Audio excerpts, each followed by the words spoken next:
Hi, folks. Welcome to History Matters and So Does Coffee, where I was expecting to be talking to you live from a hotel in Philadelphia while I was at a history conference. And lo and behold, I'm going to be traveling tomorrow morning to the conference rather than today. So rather than miss an episode, here I am, going to talk to you a little bit about what I probably was going to talk to you about tomorrow, but it would have been a little easier because I would have been at the conference for a whole day. At any rate, here I am, newbie peeping away behind me. What I wanted to talk to you about Friday morning, what I am talking to you about Friday morning, but it's Thursday night right now, was just the nature of this kind of conference of historians. And what that means, for historians, what happens when you go to this kind of conference and what do you learn?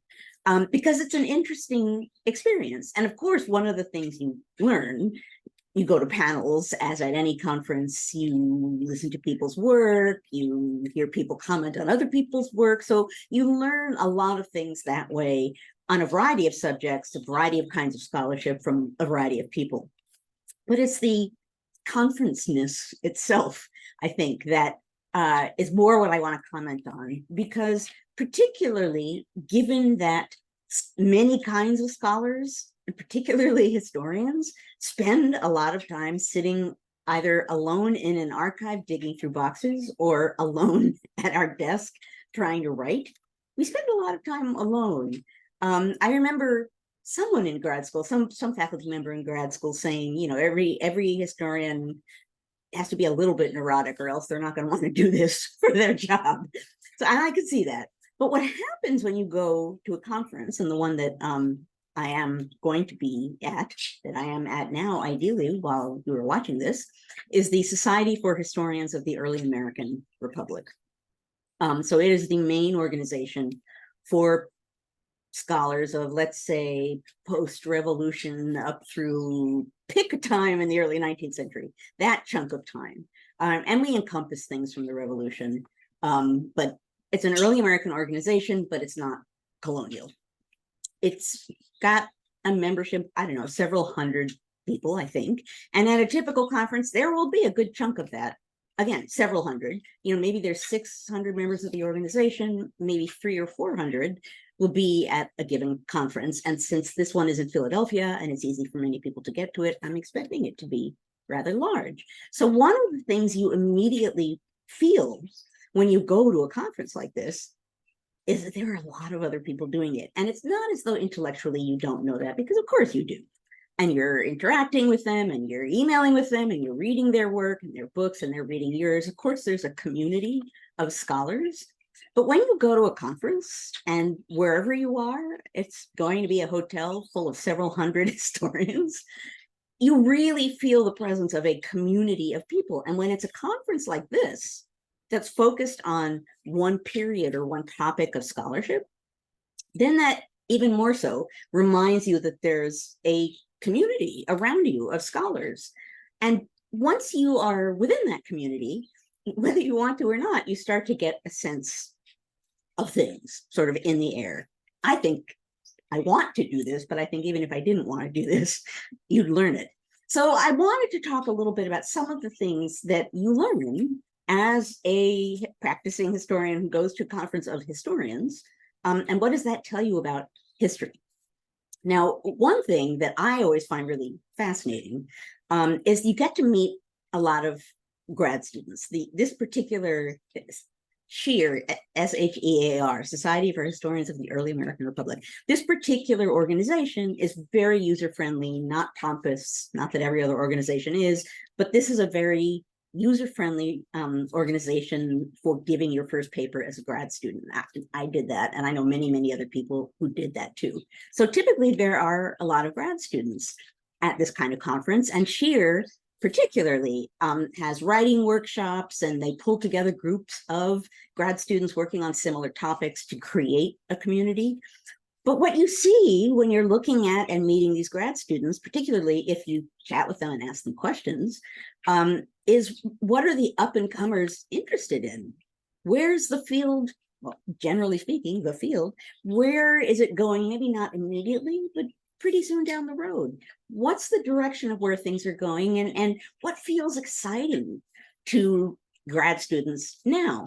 Now, I might have a sense of some of that at Yale, but there are only, there aren't oodles of, sorry, Nibby, there aren't oodles of early Americanists at any one school. There's only a limited number at a time. So this is a nice way to get a reading on kind of what's in the air, what's in the wind, and just to get a sense of who's going to be taking up the reins.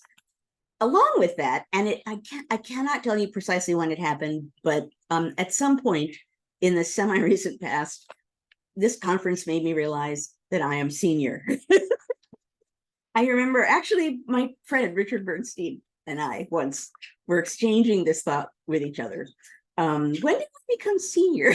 Like, become senior members of this organization? Like, it happened very fast. And you realize that, right? And on the one hand, you see younger scholars who know who you are and know your work and want to engage with you, which is pretty amazingly wonderful because you feel relevant. And personally, I want to encourage all of these people to keep going and be interested in whatever they're interested in. But so you do get a sense of what's coming. I don't want to say you get a sense of what's going, but you certainly begin to see that there's a cohort of senior scholars, and somehow I am now among those senior scholars, and that's strange. Also, as is the case at many a conference, there's a book room, right, with different publishers selling books. But in this case, many of the books being sold are written by many of the people that are there.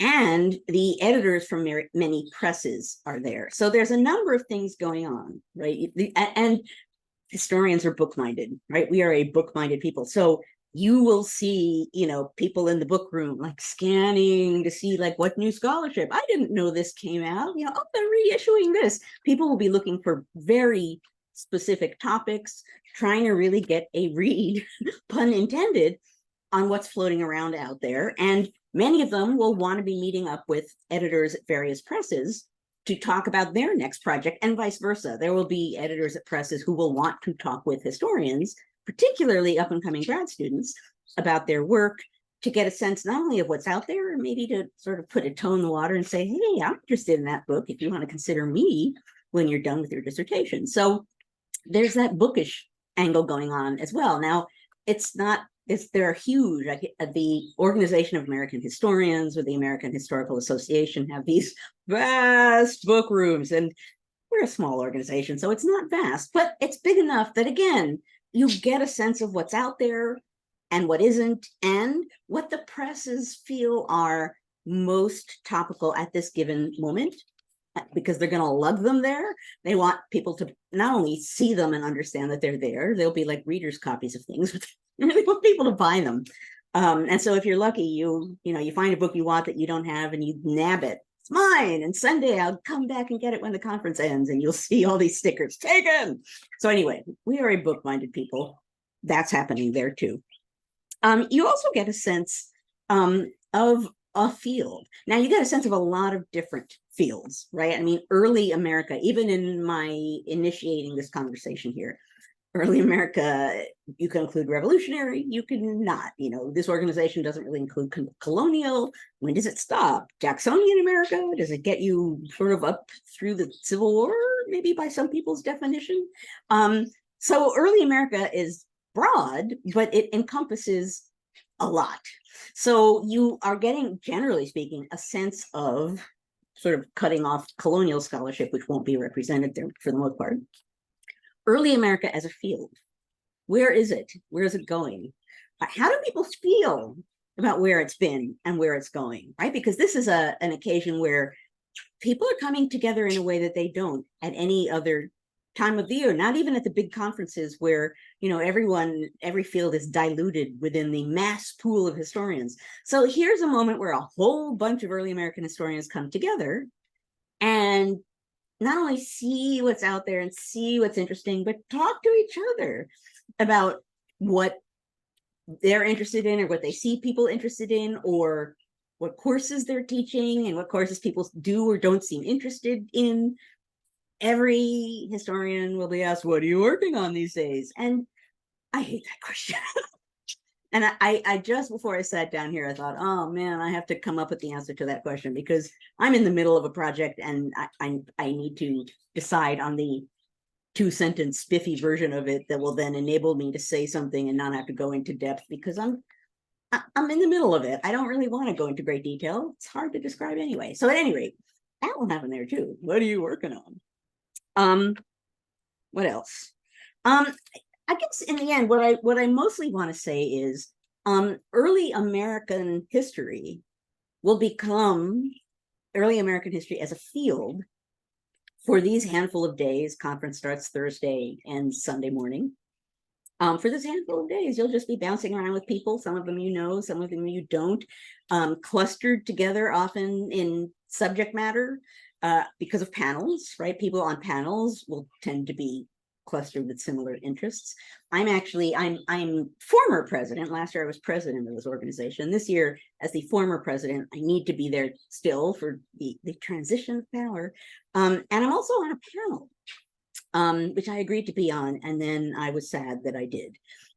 There's a panel about some of the ways in which the right is thinking about American history and sort of how historians fit into that mix. So it's really looking at, it's part of what my next book is going to be, and I have to find the really smooth way of saying it, how Americans think of history, but how people with a political agenda are thinking about history. And yes, I can hear people out there. Gloria, if you're watching, you're thinking, but people on the left have an agenda.